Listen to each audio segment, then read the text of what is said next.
సేవ చేయడం కోసం వస్తున్నట్లు పట్టభద్రుల ఎమ్మెల్సీ స్వతంత్ర అభ్యర్థి యాదగిరి శేఖరరావు అన్నారు. మంగళవారం నిర్మల్పట్నంలోని ప్రైవేట్ పాఠశాల టీచర్స్తో పాటు పట్టభద్రులతో ముఖాముఖి నిర్వహించారు. ఈ సందర్భంగా ఆయన మాట్లాడుతూ ఉమ్మడి ఆదిలాబాద్, కరీంనగర్, నిజామాబాద్, మెదక్ పట్టభద్రుల ఎమ్మెల్సీ నియోజకవర్గ నిరుద్యోగుల ప్రైవేటు ఉపాధ్యాయుల సంక్షేమానికి తాను 6 సంవత్సరాలు పొందే జీతం మొత్తాన్ని ఉపయోగిస్తానని చెప్పారు. తన గన్మెన్లు కూడా అవసరం లేదని, మీలో ఒకటిగా ఉంటూ నిరుద్యోగ సమస్యలపై గలం విప్పుతారన్నారు. ఈ నెల 20న జరిగే ఎన్నికల్లో సీరియల్ నెంబర్ నడిపేడుపై మొదటి ప్రారంభంలో ఓటు వేసి గెలిపించాలని కోరారు. ట్రస్మా జిల్లా అధ్యక్షుడు గుల్లపల్లి శ్రీనివాస్ గౌడ్, రాష్ట్ర అధ్యక్షుడు ఉంటే సుధాకర్ రెడ్డి, షబ్బీర్, పాడాల ప్రభాకర్, జ్యోతిరమయ్య, అయ్యనగర్ శ్రీధర్, అబ్బాస్ తదితరులు పాల్గొన్నారు.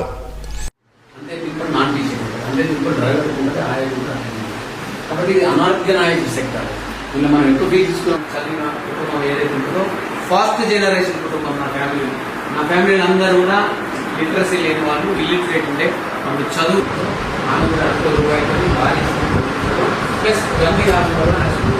కాబట్టి సాలరీ అర్థం లేదు అనేది. కాబట్టి మిత్రులారా, మీ అందరూ కూడా ఈచ్ వన్ రీచ్ 100 సమయం లేదు. 3 లక్షల మనం మస్తు పని చేస్తున్నాం.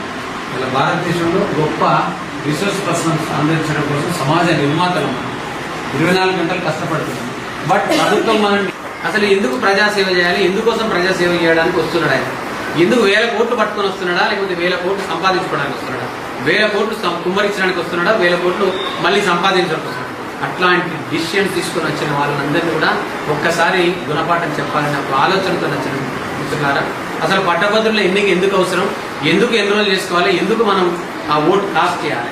కాబట్టి నేను వచ్చిన ప్రైవేట్ విద్యా సంస్థలో పనిచేసిన, ప్రైవేట్ విద్యా సంస్థలు నెలకొల్పిన, ప్రైవేట్ విద్యా సంస్థతో టచ్లో ఉన్న, ముఖ్యంగా టీచర్ల యొక్క పరిస్థితి తెలిసిన వాళ్ళకి 5 సంవత్సరాలు నేను 100 రూపాయలతో పనిచేసినప్పుడు, 87 నుంచి 91 వరకు పనిచేసినప్పుడు పాల బిల్లు కట్టాలన్నా, కిరాయి కట్టాలన్నా, కూరగాయలకు ఇవ్వాలన్నా, ఏదన్నా జ్వరం వస్తే హాస్పిటల్కి వెళ్ళినప్పుడు నాది యొక్క అంటే ఆ రోజు పడ్డ బాధలు అది వర్ణనాతీతం.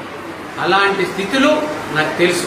కాబట్టి మన సెక్టార్కు ఖచ్చితంగా అటు మేనేజ్మెంట్ సైడ్ కానీ, ఇటు టీచర్ సైడ్ కానీ ఒక 10 లక్షల ఇన్సిడెంట్స్ వస్తేనే మనం బ్రతకగలుగుతాం అనేది నాకు కాన్ఫిడెన్స్.